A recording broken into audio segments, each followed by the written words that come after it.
ಎಲ್ರಿಗೂ ನಮಸ್ಕಾರ. ಕಲಿಕಾ ಕನ್ನಡಿ ಯೂಟ್ಯೂಬ್ ಚಾನಲ್‌ಗೆ ಆತ್ಮೀಯವಾದಂಥ ಸ್ವಾಗತ. ಕಲಿಕಾ ಕನ್ನಡಿ ಚಾನಲ್‌ನ ಸಬ್ಸ್ಕ್ರೈಬ್ ಮಾಡಿ, ಲೈಕ್ ಮಾಡಿ ಹಾಗೂ ಶೇರ್ ಮಾಡಿ. ಚಾನಲನ್ನು ಪ್ರೋತ್ಸಾಹಿಸಿ. HSRP ಹಲವು ತೊಡಕು ಎನ್ನುವಂಥ ಶೀರ್ಷಿಕೆ ಅಡಿಯಲ್ಲಿ ಒಂದು ವರದಿ ಪ್ರಕಟ ಆಗಿದೆ. ಹಾಗಾದರೆ HSRP ಅಂದರೆ ಏನು? ಅದರಲ್ಲಿ ಏನೆಲ್ಲ ಮಾಹಿತಿ ಇದೆ ಅನ್ನೋದನ್ನು ಇವಾಗ ನೋಡೋಣ ನಾವು. ಹೊಸ ವಾಹನಗಳಿಗೆ HSRP ಅಂದರೆ ಹೈ ಸೆಕ್ಯೂರಿಟಿ ರಿಜಿಸ್ಟ್ರೇಷನ್ ಪ್ಲೇಟ್ ಅನ್ನುವಂತಹ ಒಂದು ಪ್ಲೇಟನ್ನು ನಾವು ದ್ವಿಚಕ್ರ ವಾಹನಗಳು ಮತ್ತು ಎಲ್ಲ ವಾಹನಗಳಿಗೂ ಕೂಡ ಈ ಪ್ಲೇಟನ್ನು ನಾವು ಅಳವಡಿಸ್ಕೊಳ್ಬೇಕು. ಯಾವುದಕ್ಕೆ ಅಳವಡಿಸ್ಕೊಳ್ಬೇಕು ಅಂದರೆ 2019 ಮುಂಚೆ, ಅಂದರೆ 2019ಕ್ಕಿಂತ ಮುಂಚೆ ಖರೀದಿಸಿದಂಥ ಎಲ್ಲ ವಾಹನಗಳಿಗೂ, ಅದರಲ್ಲೂ ಏಪ್ರಿಲ್ಗಿಂತ ಮುಂಚೆ ಖರೀದಿಸಿದಂಥ ವಾಹನಗಳಿಗೆ HSRPಯನ್ನು ಅಳವಡಿಸ್ಕೊಳ್ಳೇಬೇಕು. ಅದಕ್ಕೆ ಲಾಸ್ಟ್ ಡೇಟ್ ಯಾವಾಗಿದೆ ಅಂತಂದರೆ ಫೆಬ್ರವರಿ 17ನೇ ತಾರೀಕು. 17ನೇ ತಾರೀಕು ಒಳಗಡೆ ಏನಾದರೂ ಅಳವಡಿಸ್ಕೊಳ್ಳಿಲ್ಲ ಅಂತಂದರೆ ಅದಕ್ಕೆ ದಂಡ ವಿಧಿಸಲು ಅವಕಾಶ ಇದೆ ಅಂತ ಹೇಳಿ ಸಾರಿಗೆ ಇಲಾಖೆ ನಮಗೆ ಮಾಹಿತಿಯನ್ನು ಕೊಟ್ಟಿದೆ. ಸೊ ಏನಕ್ಕೆ ಇದು ಯೂಸ್ ಆಗುತ್ತಪ್ಪ HSRP ಅಂತಂದರೆ, ಈ HSRP ನಂಬರ್ ಪ್ಲೇಟ್ ಇದ್ದರೆ ವಾಹನ ಮಾರಾಟ ಮಾಡೋದಕ್ಕೆ, ವಿಳಾಸ ಬದಲಾವಣೆ ಮಾಡ್ಕೊಳ್ಳೋದಕ್ಕೆ, ಅರ್ಹತಾ ಪತ್ರ ನವೀಕರಣ ಮಾಡೋದಕ್ಕೆ, ಇಂಥ ಹಲವು ಪ್ರಕ್ರಿಯೆ ಮಾಡ್ಕೊಳ್ಳೋದಕ್ಕೆ HSRP ನಂಬರ್ ಈಗ ಮುಖ್ಯ ಆಗುತ್ತೆ. ಸೊ ಯಾವ್ಯಾವ ವಾಹನಗಳಿಗೆ HSRP ನಂಬರ್ ಇಲ್ವೋ ಅವ್ರುಗಳು ಆದಷ್ಟು ಬೇಗ ಫೆಬ್ರವರಿ 17 ಒಳಗಡೆ ಮಾಡ್ಕೋಬೇಕಾಗತ್ತೆ. ಇದನ್ನು ಮಾಡ್ಕೊಳ್ಳುವುದು ತುಂಬ ಈಸಿನಾ ಅಂತಂದರೆ ತುಂಬ ಈಸಿ. ಬಟ್ ಸ್ವಲ್ಪ ಪ್ರಾಬ್ಲಮ್ಸ್ಗಳು ವೆಬ್ಸೈಟಿಂದ ಆಗಿರ್ಬೋದು ಅಥವಾ ಸರ್ವರಿಂದ ಪ್ರಾಬ್ಲಮ್ ಇದ್ದು, ಮತ್ತು ಕೆಲವು ಈ ಒಂದು ಮಾಹಿತಿ ಸರಿಯಾಗಿ ಎಲ್ಲ ಜನಗಳು ಕೂಡ ತಿಳಿತಾ ಇಲ್ಲ. ಹಾಗಾಗಿ ಹಲವು ಸಮಸ್ಯೆಗಳು ಉಂಟಾಗ್ತಿದೆ ಅನ್ನುವಂಥದ್ದು.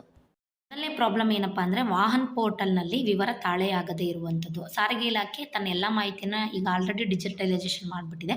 ಸೊ ಅಲ್ಲಿ ವಾಹನ್ ಪೋರ್ಟಲ್ ಅನ್ನುವಂಥದ್ರಲ್ಲಿ ತನ್ನ ಎಲ್ಲ ಮಾಹಿತಿಯನ್ನು ಅಲ್ಲಿಗೆ ಅಪ್ಲೋಡ್ ಮಾಡಿದೆ. ಈಗ ಬೈಕ್ ಸವಾರ ಅಥವಾ ಯಾರೋ ಒಬ್ಬರು ತಮ್ಮ ಡೀಟೇಲ್ಸನ್ನು ವಾಹನ್ ಪೋರ್ಟಲ್ನಲ್ಲಿ ಅವರು ಅಪ್ಲೋಡ್ ಮಾಡಿದಾಗ ಅಲ್ಲಿರೋ ಮಾಹಿತಿಗೂ ಇಲ್ಲಿರೋ ಮಾಹಿತಿಗೂ ಮ್ಯಾಚ್ ಆಗ್ದಲೇ ಇದ್ದರೆ ಅವಾಗ ಏನಾಗುತ್ತೆ, ಎರರ್ ತೋರಿಸ್ತಾ ಇದೆ.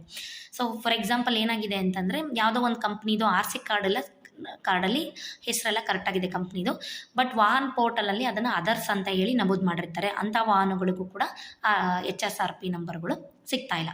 ಇನ್ನೇನಾಗಿದೆ ಅಂತಂದರೆ, 2018ರಲ್ಲಿ ಖರೀದಿಸಿದಂಥ ಕೆಲವು ವಾಹನಗಳಿಗೂ ಕೂಡ ಇದೇ ರೀತಿ ಎರರ್ ಅಂತೇಳಿ ಬರ್ತಾ ಇದೆ.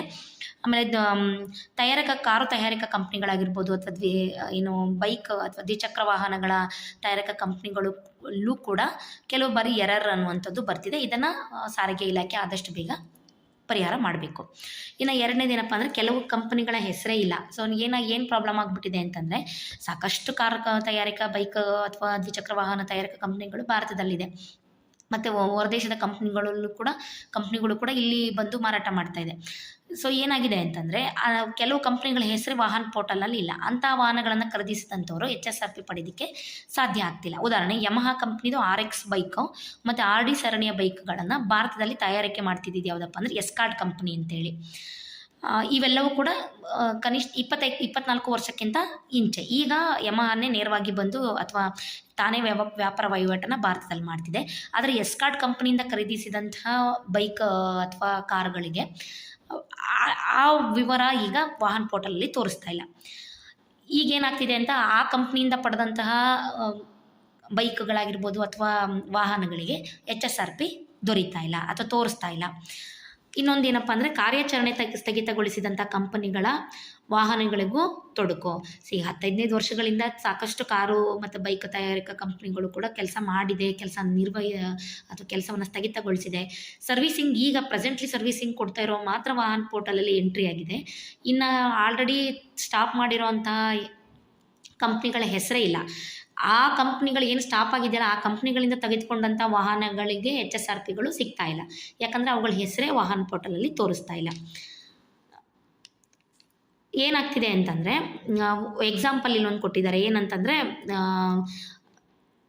ಫಾರ್ ಎಕ್ಸಾಂಪಲ್ ದೇವೋ, ಓಪಲ್, ಮಿತ್ಸುಬಿಷಿ ಕಂಪ್ನಿಯ ಕೆಲವು ಮಾದರಿಗಳು ಪ್ರೀಮಿಯಂ ಆಟೋ ಲಿಮಿಟೆಡ್ನ ಕಾರುಗಳಿಗೆ SHRP ಖರೀದಿಸಲು ಸಾಧ್ಯ ಆಗ್ತಾಯಿಲ್ಲ ಅಂತೇಳಿ.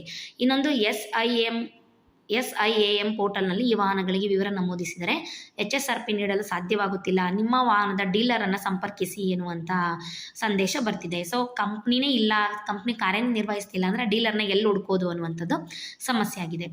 ಇನ್ನೊಂದು ಆರ್ಲೆ ಡೇವಿಡ್ಸನ್ ಕಂಪ್ನಿ ಬೈಕ್ಗಳದ್ದು ಕೂಡ ಇದೇ ಕಥೆ ಆಗಿದೆ. ಯಾಕಂದರೆ ಅದು ಭಾರತದಲ್ಲಿ ತನ್ನ ಕಾರ್ಯಾಚರಣೆ ಅಂದರೆ ಆ ಕಂಪ್ನಿ ಇವಾಗ ಕಾರ್ಯ ಮಾಡ್ತಾ ಇಲ್ಲ. ಅಲ್ಲಿಂದ ಆರ್ಲೆ ಡೇವಿಡ್ಸನ್ನಿಂದ ನೇರವಾಗಿ ಬೈಕ್ ಖರೀದಿಸಿದವರಿಗೆ HSRP ತಗೊಳ್ಳೋದಕ್ಕೆ ಸಾಧ್ಯ ಆಗ್ತಾ ಇಲ್ಲ. ಆದರೆ ಆರ್ಲೆ ಬೈಕ್ಗಳಿಗೆ HSRPಯನ್ನು HSRP ತಯಾರಕ ಕಂಪ್ನಿ ಕೆಲವೊಂದು ನಗರಗಳಲ್ಲಿ, ಅದರಲ್ಲೂ ಬೆಂಗಳೂರಲ್ಲಿ ಕೆಲವೊಂದು ಪ್ರದೇಶಗಳಿಗೆ ತಾನೇ ಹೋಮ್ ಡೆಲಿವರಿ ಕೊಡ್ತಿದೆ. ಆದರೆ ಇದು ಎಲ್ಲ ಜಿಲ್ಲೆಗಳಲ್ಲೂ ಮತ್ತು ಎಲ್ಲ ಪ್ರದೇಶಗಳಿಗೂ ಸಿಗ್ತಾ ಇಲ್ಲ. ಇನ್ನೊಂದು ಮಿನಿ ಕಂಪನಿಯ ಕೆಲವು ಮಾದರಿಗಳಿಗೂ ಕೂಡ HSRP ಖರೀದಿಸಲು ಸಾಧ್ಯ ಆಗ್ತಾ ಇಲ್ಲ. ಅಂದರೆ ಸಣ್ಣ ಚಿಕ್ಕ ಪುಟ್ಟ ಕಂಪ್ನಿಗಳಿಂದ ಬೈಕ್ಗಳು ಏನಾದ್ರು ಖರೀದಿಸ್ಕೊಂಡಿದ್ರೆ ಅದಕ್ಕೂ ಕೂಡ ಸಿಗ್ತಾ ಇಲ್ಲ. ಇನ್ನೊಂದು ಟಾಟಾ ಮೋಟಾರ್ಸ್ನ ಕೆಲವು ಮಾದರಿಗಳಿಗೂ ಕೂಡ, ಯಾವುದೋ ಅಂದರೆ Tata engineering and locomotive company limited TELCO ಹೆಸರಿನಲ್ಲಿ ಮಾರಾಟವಾಗಿದ್ದ ಮಾದರಿಗಳಿಗೂ ಕೂಡ HSRP ನಂಬರ್ ಖರೀದಿ ಮಾಡೋಕ್ಕಾಗ್ತಾ ಇಲ್ಲ. ಇನ್ನೊಂದು ಸೇನಾ ವಾಹನಗಳ ಹರಾಜು ಪ್ರಕ್ರಿಯೆಯಲ್ಲಿ ಖರೀದಿಸಿದಂಥ 2019 ಏಪ್ರಿಲ್ ನಂತರ ಬೇರೆ ವ್ಯಕ್ತಿಗಳ ಹೆಸರಿನಲ್ಲಿ ನೋಂದಣಿ ಮಾಡಲಾದ ವಾಹನಗಳಿಗೂ ಕೂಡ HSRP ಸಿಗ್ತಾ ಇಲ್ಲ. ಬೇರೆ ರಾಜ್ಯಗಳಲ್ಲಿ ಖರೀದಿಸಿ ಕರ್ನಾಟಕದಲ್ಲಿ ಹೊಸದಾಗಿ ನೋಂದಣಿ ಮಾಡಿಸಿದ ವಾಹನಗಳಿಗೆ HSRP ಖರೀದಿಸಲು ಸಾಧ್ಯವಾಗ್ತಿಲ್ಲ. ಇದೆಲ್ಲ ಏನೇನಪ್ಪ ಅಂದರೆ ಯಾವ್ಯಾವ ಗಾಡಿಗಳಿಗೆ ಅಥವಾ ಯಾವ್ಯಾವ ವಾಹನಗಳಿಗೆ HSRP ಸಿಗ್ತಾ ಇಲ್ಲ ಅನ್ನುವಂಥದ್ದು ಡೀಟೇಲ್ಸು. ಒಂದು ಪ್ರಾದೇಶಿಕ ಕಚೇರಿಯಲ್ಲಿ, ಉದಾಹರಣೆ KA02 ನೋಂದಣಿ ಮಾಡಿಸಿರುವ ವಾಹನಕ್ಕೆ NOC ಪಡೆದು ನಾವು ಬೇರೆ ಪ್ರಾದೇಶಿಕ ಕಚೇರಿಗೆ, ಫಾರ್ ಎಕ್ಸಾಂಪಲ್ KA04 ಅನ್ನುವಂಥ ಪ್ರಾದೇಶಿಕ ಕಚೇರಿಗೆ ಮರು ನೋಂದಣಿ ಮಾಡಿಸ್ಕೊಂಡಿದ್ರು ಕೂಡ ಅಂತಹ ವಾಹನಗಳಿಗೂ ಕೂಡ HSRP ಖರೀದಿಯ ವೇಳೆ ತೊಡಕಾಗ್ತಿದೆ. ಇದಿಷ್ಟು ಕೂಡ ವೆಬ್ಸೈಟಲ್ಲಿ ಅಥವಾ ಏನು ಪೋರ್ಟಲ್ನಲ್ಲಿ ಆಗ್ತಿರುವಂಥ ತೊಡಕು. ಇದನ್ನು ಆದಷ್ಟು ಬೇಗ ಸಾರಿಗೆ ಇಲಾಖೆ ಬಗೆಹರಿಸಿ, ಏನೇನು ಫೆಬ್ರವರಿ 17 ಗಡುವು ಕೊಟ್ಟಿದೆಯಲ್ವಾ, ಅದರೊಳಗಡೆ ಅಥವಾ ಗ್ರಾಹಕರು ಅಥವಾ ಸಾರ್ವಜನಿಕರು ಆ ನಂಬರನ್ನು ಪಡೆಯೋದಕ್ಕೆ ಅನುಕೂಲವಾಗೋ ಥರ ಮಾಡಿಕೊಡ್ಬೇಕು. ವಿಡಿಯೋ ನೋಡಿದ್ದಕ್ಕಾಗಿ ಎಲ್ರಿಗೂ ಧನ್ಯವಾದಗಳು. ಸಬ್ಸ್ಕ್ರೈಬ್ ಮಾಡಿ, ಲೈಕ್ ಮಾಡಿ, ಹಾಗೆ ಶೇರ್ ಮಾಡಿ.